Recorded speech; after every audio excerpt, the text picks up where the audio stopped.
Ayun no. So dito tayo ngayon sa lugar namin sa Bangkal, para i-bike check si Tiffany.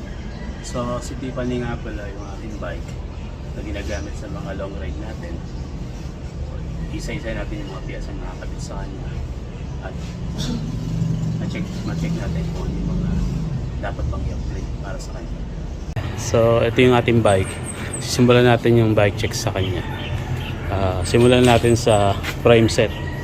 So yung frame set ko, ito yung tinatawag na Avemaldea CX Touring frame.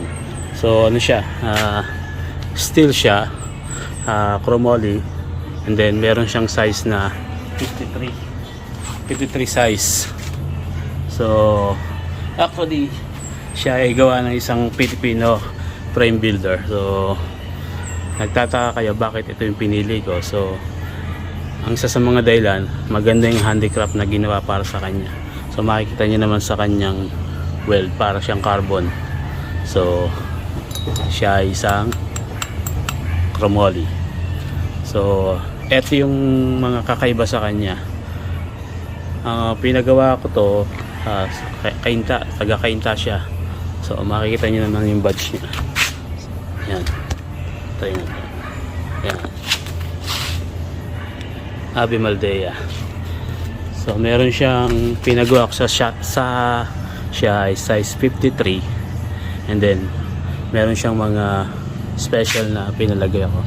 Tulad dito, naka-internal cabling yung kanyang preno. So nakalusot dito. And then meron siyang bosses para sa battle cage. Hindi lang isa, hindi lang dalawa, pero tatlo siya. Meron siya sa ilalim. Yan. So tatlo. And then yung kanyang signature ni Mang Abe, ito yung kanyang tinatawag na Paragon dropout.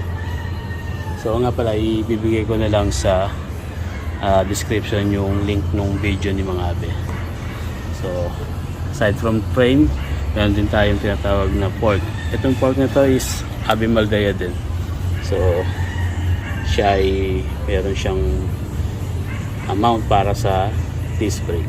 So ang tawag sa kanya is Unicrown.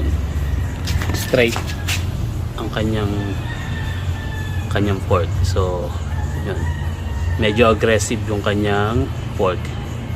So yun. Next tayo, group set. Umpisa natin sa group set. So yung STI ko, mapapansin nyo, ang STI ko is Shimano 105R7000, latest model ng 105. So ito yan, latest model siya. And then punta naman tayo sa RD. Ang RD ko is Shimano 105R7000 GS, o tinatawag nating long cage. Bakit long cage ang pinili ko? Para ma-accommodate niya yung mas malaking cogs.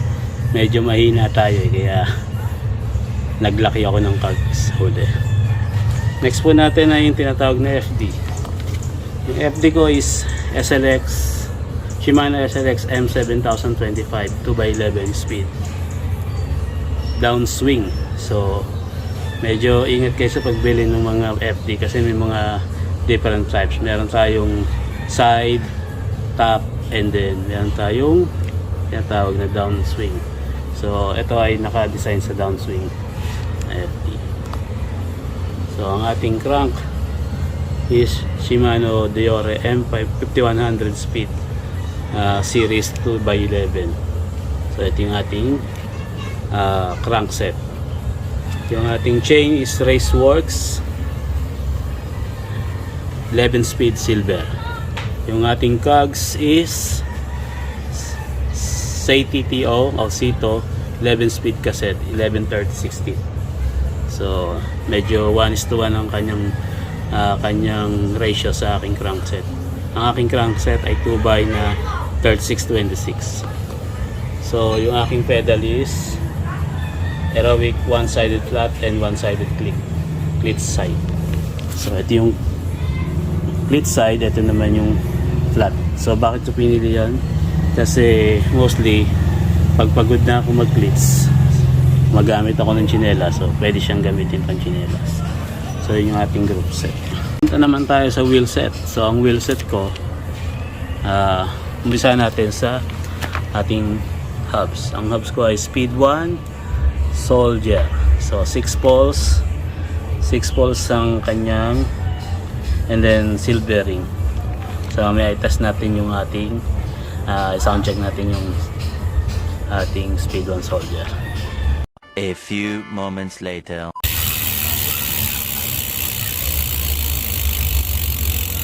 So yung ating spoke is Ragusa spokes.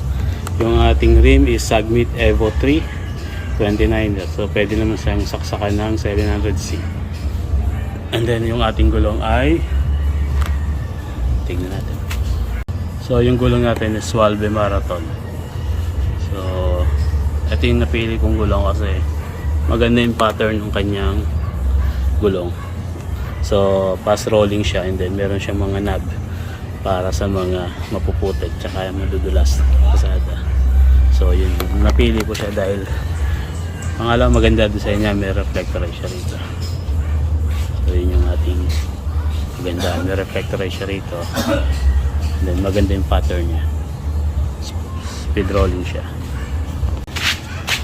So sa cockpit meron tayong headset. So yung headset ko is the Project Silvering. Then spacer, mga spacer ko ay carbon. Ang ating stem is kit 100mm aluminum 7071. Yung ating handlebar is compact size 42, and then Promen ng brand niya. So nabili ko lang sa sa Shopee. Then yung bar tape niya is Promen din, bar tape. Then yung ating speedometer is Exos G. So GPS siya, wireless. So since cyclocross siya, isa sa mga prominent difference niya sa road bike is yung tinatawag na braking system niya. So yung braking system niya, although meron ng mga road bike na meron na nito, pero prominent sa kanya kasi mga road bike natin nakakaliper rin brake. So sa kanya meron siyang disc brake. So ang gamit kong disc brake is ERP Hydro. So ito yung types ng disc brake na cable pull pero hydraulic. So kasi yung aking STI is nakadesign lang po siya sa cable pull, nakadesign siya as caliper type para sa rim brake. So gusto ko ng hydraulic, so naglagay ako ng cable pull type ng hydraulic. Ito yung TRP Hydro. So kanyang brake rotor is TRP 160, size 160. So partner siya. Ito hindi ko rin. Yo, pogi. So ito na lang yung mga last na accessories natin. Yung ating seat post. Ito ay Ritchie Carbon WCS, size 27.2, 400mm ang haba. And then Ritchie Carbon. Then yung ating seat clamp. So nagpalit ako ng seat clamp since ayoko nang may quick release. Kasi carbon to, medyo delikado. Yung ating seat clamp is XON Pro. So ating seat clamp is XON Pro. Yung ating saddle ay Velo Flash 3256. So far naman komportable naman siyang upuan. Yun.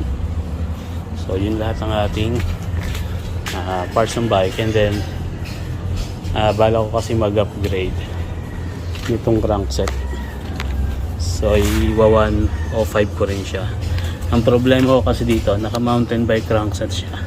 Medyo mahaba yung ano niya, yung kanyang BB. Tapos nag-add lang ako ng spacer para kumasya siya.